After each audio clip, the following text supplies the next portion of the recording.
70% des adultes disent refouler leur colère régulièrement, soit par peur d'être mal perçus ou de provoquer des conflits. En faites-vous partie ? Alors comment faire ?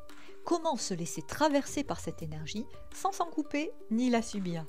Bienvenue dans Sérénité Pratique, le podcast qui accompagne les femmes à gagner en sérénité émotionnelle et relationnelle. Sérénité Pratique, vous le savez sans doute, complète Sérénité au féminin, les deux étant diffusés en alternance les vendredis. Sérénité au féminin explore davantage en profondeur les sujets et propose également des interviews thématiques avec des invités, alors que Sérénité Pratique vous propose des clés, des exercices à appliquer tout simplement. Attention, c'est important. À compter du 15 juin, mon épisode sera diffusé jusqu'à nouvel ordre sur ma chaîne YouTube. Si vous l'appréciez, pensez à vous abonner pour être tenu au courant de mes prochaines diffusions. Merci d'avance pour votre fidélité et votre présence. Et vous le savez également, la façon la plus sûre d'être tenu au courant de mon actualité, de rester en contact, c'est d'être abonné à ma lettre d'information. Une lettre d'information qui chaque mois vous envoie des clés, de la valeur, des offres réservées à mes abonnés. Donc n'hésitez pas, vous avez quelque part autour de cet épisode un lien qui vous permet de vous inscrire. Pascal au micro. Aujourd'hui, je vous propose donc une exploration d'un moment de tension que beaucoup d'entre nous connaissent. Ressentir parfois de la colère en présence d'autres. Pas toujours confortable, n'est-ce pas ? Vous savez, ce moment où l'on brûle à l'intérieur, mais où l'on ne peut ou on ne veut pas exploser. Est-ce que cela vous parle ? Je vous présente aujourd'hui la technique, une technique que moi j'aime beaucoup, qui est très efficace, c'est la technique du cri silencieux. Et dans cet épisode, on aura un rappel pour mieux comprendre la colère, la technique elle-même du cri silencieux, ses atouts, et puis on va voir aussi comment lever le blocage à l'exécution de celle-ci si vous en avez un. Parce que souvent, moi j'ai observé qu'un certain nombre d'adultes ont beaucoup de mal à se laisser traverser et à laisser l'énergie s'exprimer à travers le corps. Et pourtant, c'est tellement important puisque c'est avec ce même corps que vous expérimentez toutes vos émotions, dont la colère. Et puis ensuite, bien sûr, nous glisserons ensemble vers la conclusion. Sachez-le, le cri silencieux, c'est une pratique simple, puissante, un peu théâtrale, je vous l'accorde, mais vous savez que je suis une ancienne conteuse, que j'ai une formation de théâtre, donc voilà peut-être pourquoi je l'aime autant, pour accueillir sa colère avec respect sans faire de dégâts. Est-ce que vous êtes prête pour poursuivre ?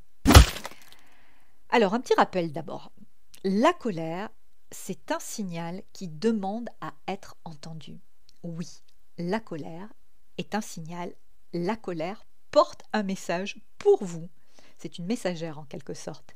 Elle vient vous dire quelque chose d'essentiel en toi, en vous, est ignoré, blessé, franchi. Et comme l'a si bien exprimé Marshall Rosenberg, fondateur de la communication non violente, vous savez que je suis formée en coaching et communication non violente, eh bien derrière chaque colère, il y a une douleur. Et derrière chaque douleur, un besoin non reconnu. Et c'est vraiment intéressant de comprendre que la communication non violente n'est pas juste un art de la communication, c'est un chemin de connaissance de soi, de conscience de soi, c'est un chemin de croissance personnelle et bien sûr un art relationnel. Le problème n'est pas la colère en soi, c'est quand on la refoule ou quand elle déborde. Quelles que soient d'ailleurs les raisons pour lesquelles vous la refoulez. Ça, c'est encore autre chose. Et je vous invite vraiment à réaliser cela. Car si, sur ce point, vous observez, au moment où vous écoutez ce que je suis en train de dire, qu'il y a un petit « oui, mais… ouais, mais c'est pas bien, ouais, mais ça se fait pas, ouais, mais j'aime pas ça », etc., etc., je vous invite vraiment à comprendre qu'il pourrait être important, intéressant et utile d'aller explorer ces petites pensées pour comprendre de quel conditionnement elles sont issues et réaliser que ce sont des croyances limitantes. Alors, comment faire? Comment se laisser traverser par cette énergie sans s'en couper ni la subir? Voyons donc maintenant la technique du cri silencieux avec ce côté un petit peu théâtral, je vous l'accorde. Quand vous sentez la colère monter, alors vous pourriez me dire, ouais, mais Pascal, des fois justement le problème c'est que je ne la sens pas arriver. Dans ces cas-là, c'est simplement qu'il y a en amont un travail de rééducation de certaines zones de votre cerveau à faire pour que vous puissiez à nouveau être davantage relié à ce qui vit à l'intérieur de vous et donc le réguler avec plus de facilité. Quoi qu'il en soit, la première étape de cette technique servira même quand vous sentez la colère monter ou quand vous ne la sentez pas monter. C'est une ligne de conduite. Dès que vous vous voyez vous tendre, vous durcir, commencer à élever la voix ou avoir un geste brusque, l'idée c'est de vous donner un grand stop. Vous savez que le cerveau comprend le mot stop comme comprend le mot c'est important. Ok?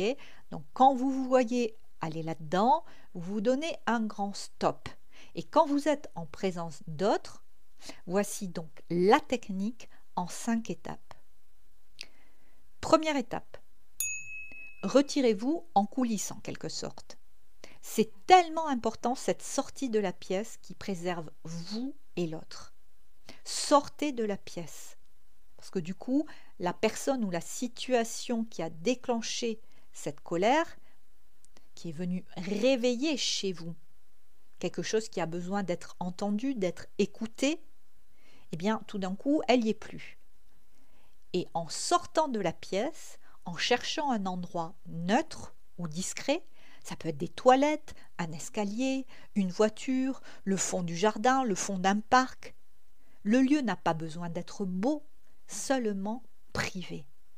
Donc, étape numéro 1, retirez-vous en coulisses. C'est vraiment, vraiment important. Sortez de la pièce. Sortez de la pièce. Quittez l'espace. Ok? Étape numéro 2.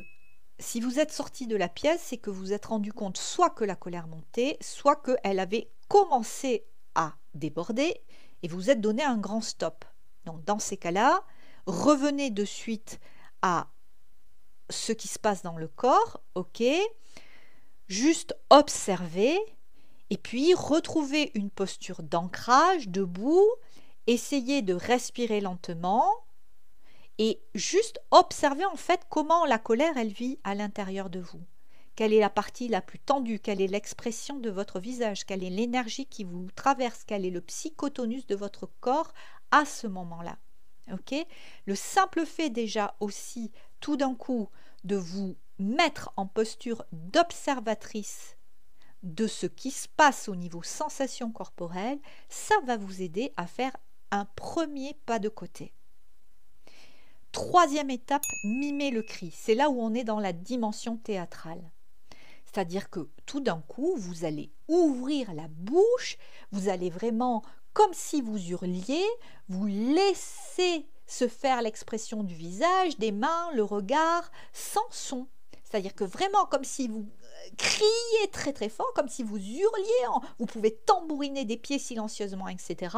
Sans choc, sans son, mais par contre, vraiment vous vous laissez traverser avec vérité et authenticité. Quatrième étape, accompagne avec le geste. Accompagner avec le geste. Oui, vraiment, je vous l'ai dit, levez les bras, les mains qui tremblent, peut-être les épaules qui frémissent. Laissez le corps raconter l'histoire de la colère qui vous traverse. Quand vous faites de la place à ce qui cherche à sortir, et que du coup cela peut s'évacuer, vous vous en libérez plus vite. Ok ? Donc vraiment, vraiment, n'hésitez pas à y aller avec les gestes. Soyez expressif. Alors bien sûr, chacun agit et ajuste avec ce qu'il est. Donc apprenez à vous redonner cette autorisation de laisser les émotions s'exprimer par et avec le corps. Cinquième étape, relâchez doucement. Une fois que vous avez fait votre cri silencieux, peut-être en ouvrant les bras, en hurlant silencieusement, en frappant les pieds au sol, etc., eh bien, vous soufflez un bon coup, puis vous reprenez une bonne respiration avec un long soupir par la bouche. Et là, vraiment, vous allez sentir la pression baisser. Et c'est normal, parce que la charge s'est évacuée. Elle s'est évacuée sans bruit, en silence, mais elle s'est évacuée. Et c'est ça qui est important. Ok ? Alors, je sais bien. Et ça m'amène à la partie droit. Il se peut que certains d'entre vous, vous sentiez bloqué. Alors, je vais vous donner une clé pour dépasser l'autocensure. Combien de fois il m'est arrivé sur des ateliers, voire des fois en début d'accompagnement, d'avoir des personnes qui n'osent pas, qui ne s'autorisent pas à se laisser traverser, par peur du regard des autres, par conditionnement éducatif, etc., etc. Parfois même, vous allez jusqu'à vous juger, vous vous bloquez. Est-ce que là aussi, ça vous parle? Est-ce que vous faites partie de cette catégorie de personnes? Alors, si c'est le cas, c'est pas grave, ne vous en voulez pas, c'est la résultante de votre conditionnement. Ok? Si jamais ça vous arrive, je vous invite vraiment à faire un petit détour par une question libératrice. Pourquoi je ne m'autorise pas à faire ça? Pourquoi je ne m'autorise pas à faire le cri silencieux? Puis après, vous allez avoir des réponses plurielles qui font arriver. Pourquoi j'ai honte? Peut-être pourquoi je crois que c'est trop? Pourquoi je crois que cela ne se fait pas? Pourquoi je crois que je n'ai pas le droit? Et poursuivez comme ça votre questionnement avec les pourquoi. C'est une technique parmi d'autres. Et généralement, en quelques pourquoi, vous allez commencer à toucher une croyance limitante, souvent invisible. Je dois être gentille, la colère c'est pas beau, je dois être forte, je ne dois pas déranger, faire de vagues. Montrer mes émotions, c'est perdre le contrôle, etc., etc., etc. Et là, eh bien, vous touchez la croyance limitante. Et dans un autre type de travail, vous aurez la possibilité de transformer cette croyance limitante en pensée soutenante. Je vous invite à aller voir les vidéos que j'ai déjà faites sur le sujet. Je vous mettrai une petite fiche pour celles et ceux qui me suivent sur YouTube pour vous renvoyer à mes épisodes podcast où j'ai abordé cette question des pensées limitantes. Comment est-ce qu'on fait pour changer une pensée limitante en pensée soutenante? C'est tellement important. Et comprenez vraiment que parfois, juste mettre un mot dessus, c'est déjà s'en libérer un peu. Alors, est-ce que le cri silencieux a des atouts? Oui, et un certain nombre, vous allez le voir. J'en repère au moins 4. Le premier atout, c'est que au moment où vous le faites, vous êtes en train de vous respecter et de ne pas vous oublier. Vous écoutez votre émotion au lieu de la réprimer, de la refouler. Et c'est exactement ce qu'a besoin votre émotion. Puis, autre atout, qui n'est pas le moindre, vous ne blessez personne. Ni vous, ni les autres. Vous ne blessez personne, ni vous, ni les autres. Troisième atout, vous restez maître de votre parole. Le fait de reprendre cet espace, de vous laisser traverser par la charge, de vous auto-réguler, ça va vous permettre ensuite de revenir dans la relation ou dans l'échange en ayant attendu le bon moment pour pouvoir ensuite vous exprimer avec beaucoup plus de justesse. Étape numéro 4, vous êtes en train de transformer la colère en énergie créative. Car ce feu, s'il est contenu avec conscience, il peut devenir clarté, décision, action.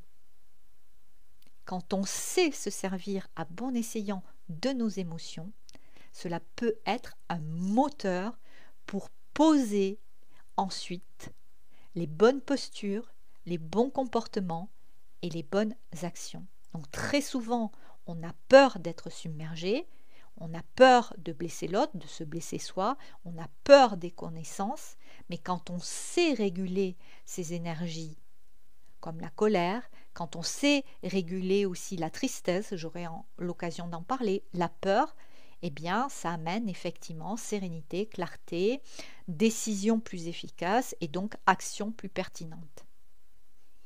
En conclusion, vous le voyez, le cri silencieux, ce n'est pas un refus d'expression. C'est un espace d'intimité avec soi-même pour sentir, exprimer et se réguler. C'est une pratique simple mais puissante. Un geste de soin, un acte d'intelligence et de maturité émotionnelle. Merci d'avoir été là aujourd'hui dans ce Sérénité pratique. Je vous laisse avec cette question à méditer. Et vous, que vous dit votre colère quand vous prenez vraiment le temps de l'écouter? À très bientôt!